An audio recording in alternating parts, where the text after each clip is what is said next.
Alrighty, let's roll it up again for Battle City. We've got Kaiba taking on Rex Raptor, and could get a quick match out of these two because both of their decks are suited to attacking, and attacking very quickly. So yeah, their whole strategy is overwhelming the opponent. So we're having Dragon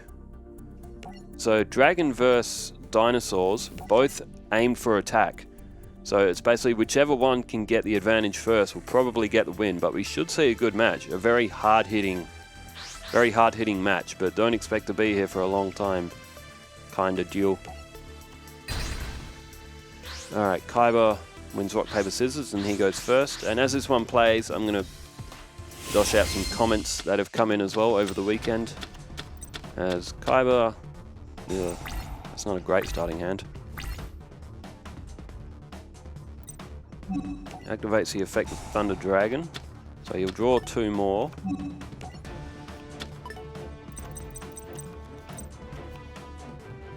And will he go with a defense, or will he opt to keep Lord of D in his hand? He's got no dragons in his hand, so there's Interdimensional Matter Transporter and sets Lord of D.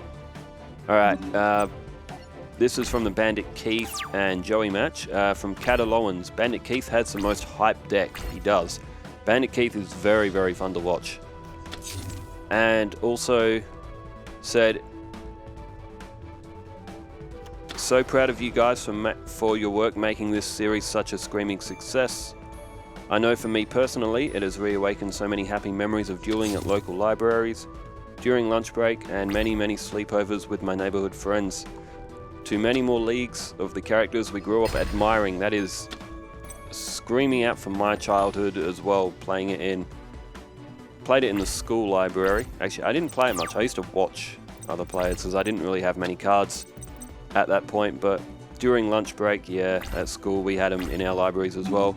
And yeah, I had a lot of sleepovers with friends as well, and that was at the time where starter deck Yugi and starter deck Kaiba, starter deck Joey and Pegasus were doing their rounds. A few years on, we got some of the structure decks, so as well as we see Giant Rexes on the field, along with Sabersaurus, so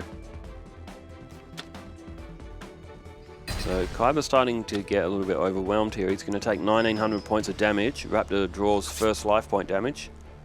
Alright, also from Joey and Keith's match, Yugioh Veranda says, what a great match. It was probably the best one the Duelist Kingdom season has produced so far, was that Joey and Keith match. And Vertil says, as they say, it's never over until it's over. As yeah, that match did have an absolute epic comeback. As we see, Hitotsu Giant has been brought back with Silent Doom, so Kaiba will be able to get Swordstalker to the field.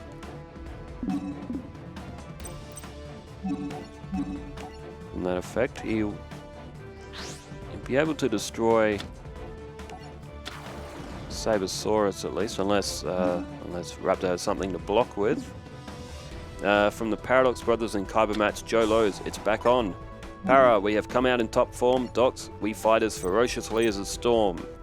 Joe always comes up with great rhymes for those Paradox Brothers duels. At the end of the Duelist Kingdom season, I'm going to do a big compilation of all the rhymes that Joe come up with. As we see, Trap Hole was activated from Rex Raptor, and Kaiba has activated Interdimensional Matter Transporter. In an effect to protect Swordstalker from Trap Hole, it will come back to the field now during the end phase. Jason Presland as well. Is Keith a match behind? It says 7-2, but Kaiba was probably at 7-3. Keith, he's a match behind, but everyone will still play 15 games. Kaiba would have had a match played in one of the later rounds, because at about round 3 or 4, I was rushed recklessly on Giant Rex. I'd just seen Kaiba's losing a lot of points here. What happened is I had to reset one of my laptops, but I forgot to copy my season cards that I'd made for each round. So I had to redo them, and I put them into a tournament bracket this time, and the matches that had already been played got sort of randomly distributed along all the rounds. So, you know, Kaiba Kaiba would have already played a game in one of the later rounds. That's why he's one ahead of Keith. So I know it's a bit of a like what say again kind of things, but everyone will play 15 matches. It's just some players have played one ahead because of my jumbled season when I reset that laptop. From American Strings match, Samwise 495. I'm actually surprised Yugioh Drakmord can target Ra. Yeah, the Egyptian gods, as we might see the end of this match here. Raptor attacks with Giant Rex to get Swordstalker off the field, and that'll do it for that first match. As we see Kaiba's life points have hit 0. Alright, we'll call him into the lobby again. Okay, alright, let's... What was that comment that I just... There it is, Samwise 495. I'm actually surprised Yugioh Drakmord can target Ra. Yeah, in the anime, they were like... They couldn't be targeted by spell and trap cards, but that was never written into their effect for the actual card game. So they lost a lot of their like unbeatable aura as they were put into circulation into actual cards, which is a shame because there's a lot of cards now that do that as an effect, can't be targeted by spell or traps. For their timeline, they're still pretty strong cards, but yeah, they lost a lot of their aura that they had in the anime. Name invalid for 945. Bandit Keith was in Battle City. He had that little match with Yugi, but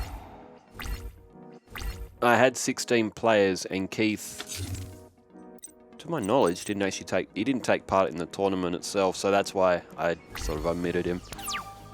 Raptor we only saw briefly with Esperoba, but dinosaur decks are really cool, so I'd sort of built one to be competitive for Raptor for the Battle City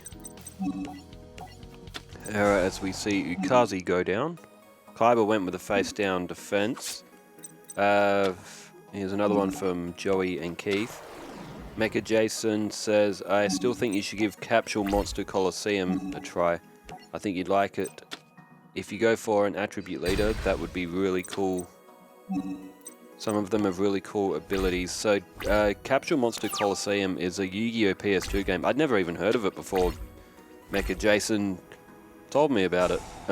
But it's very, very difficult to find. There's a few retro game shops around here, so I might get lucky if I visit some of them. You never know, it might even come out with that Yu-Gi-Oh! Early Days game that's going to come out in like November, December this year or something. As we see, Kaiba has activated the effect of Thunder Dragon. He's got 2 of them in his hand, and this time the legendary twin-headed Thunder Dragon will come to the field. It's a 2800 hitter. And if this was Forbidden Memories right now, Kaiba would be in a great position because Twin-Headed Thunder Dragon was the fusion that got you through most of the game. Ray Hunter Gaming 8689.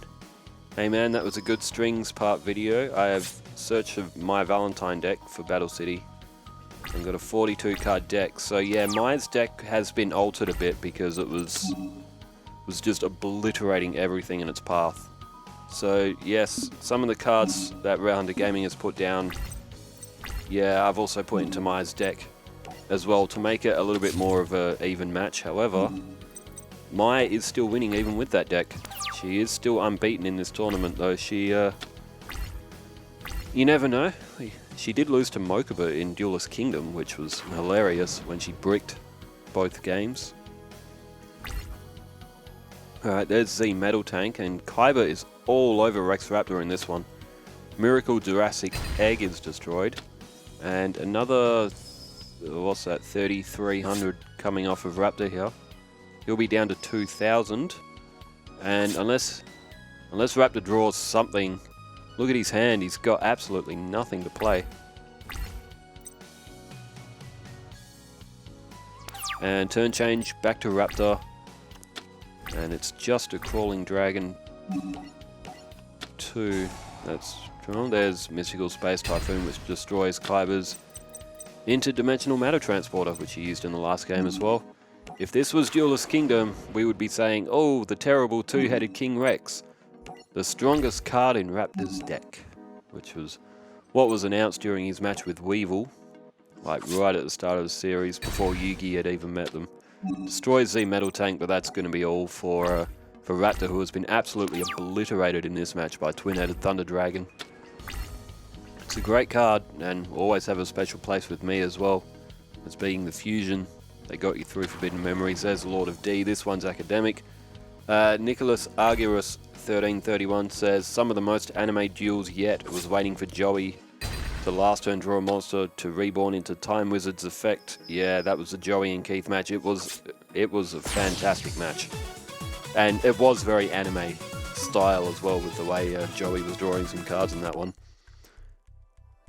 Jumbo Juice 555, and that's why Yugi has staples like Mirror Force. Helps his deck stop something like that from happening. I go for anyone who plays against Mai's deck. Yeah, Mai's deck is horrible to play against sometimes. Samwise also says, Yugi seriously activated his anime pro tag power in the second round. Charanib, this was for the Mai and Yugi match as well. 1029 takes a look at the score, then at how long the video is. Oh, we're going to see some Art of the Cards bullshit, aren't we? Oh man, and we certainly did. Oh, Yugi. You and your anime protagonist powers. TS Cheeks, I let out at Duel 2 at turn 10 when that card got drawn. Yeah, I know exactly what card you mean as well. Alright, Kaiba has started off with Blade Knight, Grappler, there's Cost Down and Polymerization as well. He's put Grappler in defense, so maybe opting to set up an attack with Blade Knight. Vert Vertil, deck building is always full of irony. Oh yeah. Especially with Battle City as well. Mecha Jason, Pot of Greed is still banned. Same with Graceful Charity, but I do know that I would gladly ban Blue Eyed's Jet Dragon, Baron de Fleur, and any T-Element monster exchange. Pot of Greed, Graceful Charity, and the ability to draw as Raptors. Raptors played Little D and gone for an attack. That is extremely bold. Is it extremely bold or is it extremely stupid? It's one of the two, and you wouldn't usually attack with Little D first straight up the bat, even in Duelist Kingdom, let alone Battle City. The ability to draw on first turn, I'm not kidding, that was the most stupidest thing they could have ever done in their lives. And if no one got over 9,000 and you call yourself fans of anime, yes, I made a little reference in that, as that was some of the damage that was dished out. And if you don't know where over 9,000 is, then you need to go and watch Dragon Ball Z straight away. You will not regret it. Dragon Ball Z is a great series, and over 9,000 is one of the most iconic lines by one of the most iconic characters, as Raptor flips up Survival's End, that will destroy dinosaur monsters, level 4 lower dinosaur monsters on the field, and one of them is Grappler, which is a dinosaur which Kaiba had face up on the field, which means Raptor will actually be able to summon 2 monsters instead of 1. Because usually if he just used his Little D, that'd be why he played Little D, so he could have activated that trap card, but he'll actually get 2 monsters for the price of 1 here. He goes with Anthrosaurus and Baby Cerosaurus. Remember, these cards get destroyed at the end phase. As we see Blade Knight. Raptor's still... Okay, he's just activated Survival's End. You activate that from the graveyard. You can destroy a card on the field.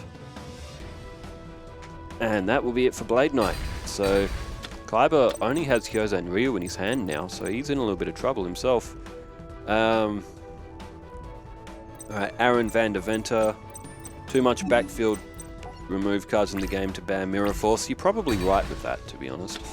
I just hate Mirror Force. It's the bane of my existence when I'm playing against AI on these games. Aaron also says Hysteric Signer and Party is Mai's best way to draw a Harpies. All I need to do is discard Sign when Party is played. And you may have made her better. That was from adding a few of those Amazon S cards and things and taking out some of the other harpies. Probably Maya's deck for Battle City, in reality, is so much stronger than all of the main protagonists. As we've seen polymerization played from Raptor, and he has actually fused Brachioratus. I think this might be a first. So Brachioratus, first time I ever saw Brachioratus was Yu-Gi-Oh! Forbidden Memories as well. I won it off Meadow Mage. And I used to use it for a while until I ended up winning Meteor Black Dragon and Dark Magician and Skull Knight and all that from Meadow Mage. But I always like Brachioratus. I like the background in his card as well. Very peaceful. Nice sunset. Or is that the meteor about to strike the planet? Either way, Kaiba has just drawn Ring of Destruction. He's got nothing in his hand. Even cost down won't work. Hyozan Ryu 7 stars. As we change back to Raptor. So Kaiba likely to activate that Ring of Destruction here, which will get rid of Brachioratus. Right, another comment. This is the Weevil and Taya match. That match was a little while ago. It was still around 10. It wouldn't have been that long ago, but Derek Brown says, you're 100% right. Season 1 was created before the card game rules. That fact makes it easier to watch. Makes it easier for me to watch, to rewatch. Love these videos. Yeah, some of the way the cards are displayed in Season 1 of Yu-Gi-Oh! They are extremely inaccurate for our actual card game. But I still like Season 1. It's still got so much nostalgia for me. As we see, Kaiser Seahorse is played. And destroys Tomosaurus. Kaiser Seahorse could also be tributed by itself for Hyozan Ryu, as it tributes for 2 light monsters instead of 1. Master Hero. Mai's deck in the anime was probably the most cohesive and competitive of any character in a season, and logically she should have smashed any character easily. That's why she always ended up losing by the plot bullshit, yeah. Oh, she didn't attack Yugi because she was afraid of a single trap card. She summoned Ra fair but couldn't use it because she's not a pharaoh. Oh, she lost to Joey because of some reason. Thousand Dragon. Attack all of her monsters at once. It's genuinely hilarious. As we see, okay, there was a combination play of Trachodon and Rush Recklessly, which got rid of Kaiser Seahorse. And Kaiba's in trouble. He could lose on this turn if Raptor draws... Oh, maybe not this turn. 3,300 points still. Trachodon will put it down to 2,000. And Raptor throws down 3 magical traps. If he had another monster, we could have been seeing a... Raptor victory there, but Kaiba in all sorts of trouble. He's got 1 card basically to do anything. And oh, it's X-Head Cannon. That's an 1800, so Raptor though with 3 face down spell or traps. So Raptor's still with the advantage, I would say, even if Kaiba does land this attack.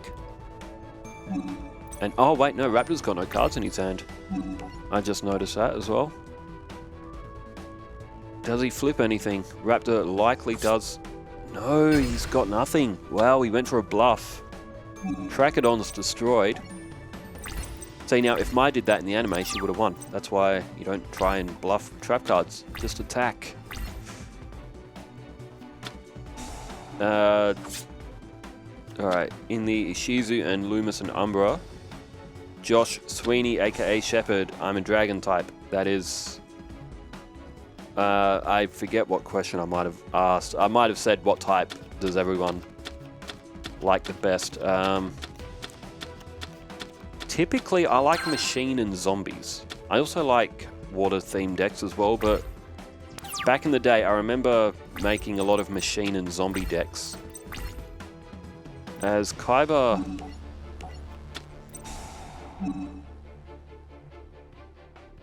Raptor got nothing from his draw. He's got no cards in his hand. Kaiba's just played cost down, so he will be able to summon Swordstalker. Oh, sorry. Raptor played Ukazi. It's put Kaiba down to 1,200 points. He's dangerously low on life points. It's only going to take 1 decent move from Raptor to remove the rest of those points. He's still at 4,600 Raptor, but he's got nothing on the field.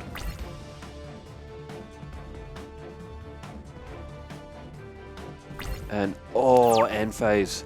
Raptor can't play. There's Shrink. That's no good for Kaiba here. But another 3,800 off Raptor. That's going to leave him with just 800 points. And it looks like that's... And also, Jason Preslin also commenting for the algorithm as well. Appreciate you, bro, as well. And I think that may be it of all the comments I can see so far. Raptor 800, he's drawn his last card, and this card has to do something for him, otherwise he will lose the match. Face down defense, if that's all he can muster, that may be it. Tell you what, it's been a massive comeback from Kaiba in this one. There's final attack orders. That's the card that he used to win against... Wait, did he win or did he... I can't remember. I know he won once against Odeon, and it was because of that final attack orders. I can't remember who won that match. I think it might have been Kaiba, because Kaiba's won quite a few. As he wins here against Raptor. What was last card in Rex's hand? Yeah, it was Sword Arm of Dragon. So, what's that, 5? No, actually, I think that might be 6 stars. But anyway, it is all over. Kaiba has defeated Rex Raptor in a very competitive, hard-hitting match. It went 2-1 in favor of Kaiba. So let's pull up Battle City and let's see who's playing next. Tristan and... Sorry, I'm looking at the wrong one. Tristan and Panic for Duelist Kingdom. Let's flip this over to Battle City. And the next one in Battle City is Mako Tsunami going up against Seeker. That's a very interesting match because Mako does have opportunities to be able to get through Seeker's defense. Seeker will sit there and try and camp to summon Exodia, as that is the strategy of his deck. The match I'm looking forward to in this one is Marek against Bakura. That match, Joey and Ishizu should be really good as well. But Marek and Bakura, that one sounds good on paper as well, but that's the very last match of the round. Anyway, I'm going to go ahead and get these produced for a new week as well, being Monday.